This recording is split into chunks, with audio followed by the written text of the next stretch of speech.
রাজনীতিতে যারা জনগণের পালস বুঝতে পারে তারাই সুষ্ঠু নির্বাচন হলে ক্ষমতার দিকে এগিয়ে যায়। আর সেই পালসটা জামায়াত খুব ভালোভাবে আয়ত্ত করতে পারছে। রংপুর এক কথায় ছিল এরশাদের ঘাঁটি, তবে সেই এরশাদের দুর্গে হানা দিল জামাত। এরশাদের মিথ সেখানে ভেঙে চুরমার করে দিল জামায়াত ইসলামী। উত্তরবঙ্গের রংপুরে ফলাফলটা এমন হতে পারে ৩৩টি আসনের মধ্যে ২৯টিতে জামায়াতের প্রার্থী এবং ২৫টি নিশ্চিত জয়ের দ্বারপ্রান্তে।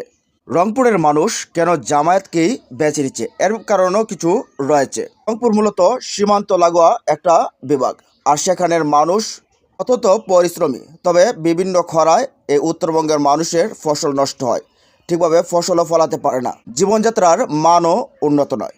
যেহেতু সেই অঞ্চলের মানুষ সীমান্তবর্তী, সেহেতু তারা ভারত বিরোধী সেন্টিমেন্টের দিকেই ঝুঁকছে। সীমান্ত লাগোয়া হওয়ার কারণে প্রতি বছরই বিএসএফ এর গুলিতে অনেক অনেক লাশ পড়তে হয়, আর এই লাশগুলোকে তাদের সচক্ষে দেখতে হয়। কারো সন্তান, কারো বাবা, কারো মা, বোন, এভাবে। যেমন ফেলানিকে গুলি করে হত্যা করে ভারতীয় সীমান্ত বাহিনী কাঁটাতারে ঝুলিয়ে রেখেছিল। এই দৃশ্যটা এখনো মানুষ ভুলতে পারে না। আর রংপুরের মানুষ জামায়াতকে বেছে নেওয়ার কারণ হচ্ছে ভারত বিরোধী অবস্থান। বাংলাদেশে কোনো দল যদি ভারত বিরোধী হয়ে থাকে সেটা স্পষ্টভাবেই জামায়াত ইসলামী। আর এই কারণেই রংপুর অঞ্চলের মানুষ পঙ্গপালের মতো ঝুঁকছে জামায়াত ইসলামীর দিকে। আর কথায় থেকে কথায় বলে থাকি টেকনাফ থেকে তেঁতুলিয়া। তবে গতকালকের প্রোগ্রামে জামায়াত আমির ডক্টর শফিকুর রহমান বলছেন তেঁতুলিয়া থেকে টেকনাফ, বলতে গেলে উন্নয়নের উল্টো স্রোত এবং কৃষি বিপ্লবের রুট ম্যাপ। উত্তরবঙ্গকেই কৃষিভিত্তিক রাজধানী করার ঘোষণাও দিয়েছেন তিনি। গতকাল ঠাকুরগাঁয়ে ১০ দলীয় নির্বাচনী ঐক্য জনসভায় অনুষ্ঠিত হয়। সেখানে জামায়াত সরকার গঠনের সুযোগ পেলে প্রতি জেলায় সরকারি মেডিকেল কলেজ স্থাপন করা হবে বলেন ডক্টর শফিকুর রহমান। তারপর ডক্টর শফিকুর রহমান বলেন, উত্তরবঙ্গকে বলা হয় বাংলাদেশের শস্য ভাণ্ডার। দেশের মোট খাদ্য উৎপাদনের প্রায় ১/৩ এই অঞ্চলেই উৎপাদিত হয়। যারা সারা দেশের মানুষকে খাদ্য সরবরাহ করে তারা কখনো গরিব হওয়ার কথা নয়, কিন্তু দুর্নীতিবাজ ও দুরন্দরদের কারণে এই অঞ্চলের মানুষ যুগের পর যুগ বৈষম্যের শিকার হয়েছে। ন্যায্য পাওনা থেকে বঞ্চিত করা হয়েছে তাদের।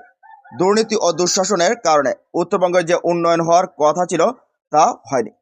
সঠিক পরিকল্পনা ও ইনসাফ ভিত্তিক শাসন থাকলে উত্তরবঙ্গ আজ বাংলাদেশের কৃষি রাজধানী হতো। তিনি আরো বলেন, কৃষকদের যদি সহজ শর্তে বিনা লাভে ঋণ দেওয়া হতো তাহলে ৩ গুণ ফসল উৎপাদন সম্ভব হতো। ইনসাফ ভিত্তিক রাষ্ট্র পরিচালিত হলে কৃষকরা ন্যায্য মূল্য পেতে এবং মধ্যস্বত্বভোগীরা আরও তাদের ঘাম জড়ানোর ফসল লুটে নিতে পারত না।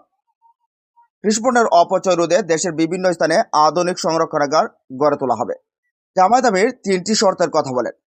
আমাদের সঙ্গে আগামী দিনের বাংলাদেশ গড়তে হলে এই ৩টি শর্ত মানতে হবে। কেউ দুর্নীতি করতে পারবে না এবং দুর্নীতিবাজদের আশ্রয়ও দেওয়া যাবে না। দ্বিতীয়ত, গরিব, ধনী, নারী, পুরুষ, ধর্ম, বর্ণ নির্বিশেষে সবার জন্য ন্যায়ের ভিত্তিতে বিচার নিশ্চিত করতে হবে।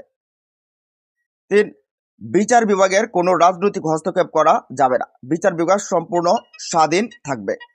আমির জামায়াত বলেন, যারা চাঁদাবাজদের সমর্থন করে না এবং নিজেরাও চাঁদাবাজিতে জড়িত নয়, বরং চাঁদাবাজদের রুখে দিতে শপথবদ্ধ, তাদেরই নির্বাচিত করুন। যাদের হাতে কোনো ধর্মগুরু নয়, কোনো ধর্ম বা বর্ণের মানুষ নির্যাতিত হবে না। যারা ক্ষমতায় গেলে বিদেশে বন্ধু খুঁজবে, কিন্তু প্রভু বানাবে না। ঐক্যভিত্তিক সমাজ গড়ার পথে সেই দলীয় ঐক্যকে নির্বাচিত করুন। তিনি আরো বলেন, উত্তরবঙ্গের উদ্দেশ্যে আল্লাহর মেহরবানিতে সরকার গঠন করতে পারলে উত্তরবঙ্গকে গৌরবের কৃষির রাজধানীতে রূপান্তর করা হবে। সৈয়দপুর বিমানবন্দরকে আন্তর্জাতিক মানের উন্নীত করা হবে, যাতে শিল্পের বিকাশ ঘটে এবং কৃষিভিত্তিক পণ্য বিশ্ববাজারে পৌঁছাতে পারে। যোগাযোগ ব্যবস্থা উন্নয়ন ঘটাতে হবে। এ অঞ্চলের যুবকদের প্রশিক্ষণের মাধ্যমে প্রতিটি ঘরকে একটি করে ইন্ডাস্ট্রি রূপান্তর করা হবে। তিনি আরো বলেন, ইনশাল্লাহ বিদেশিরা পারলে আমরাও পারবো। তিনি আরো ঘোষণা করেন, চাকরি প্রবেশের আগে একজন শিক্ষার্থীর পেছনে রাষ্ট্রীয় কোষাগার থেকে প্রতি মাসে 10,000 টাকা ব্যয় করে তাকে দক্ষ করে গড়ে তোলা হবে। আমরা কোনো বেকার ভাতা দিতে চাই না, কাজ দিতে চাই।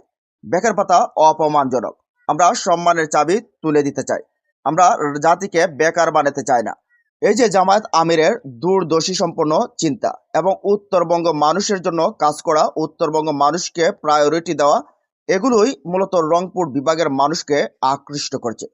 আর রংপুর বিভাগের মানুষ এবার চিন্তা করছে, আর যাই হোক, চাঁদাবাজ, দুর্নীতিবাজ, দখলদার, এদেরকে আর ভোট দেওয়া যাবে না।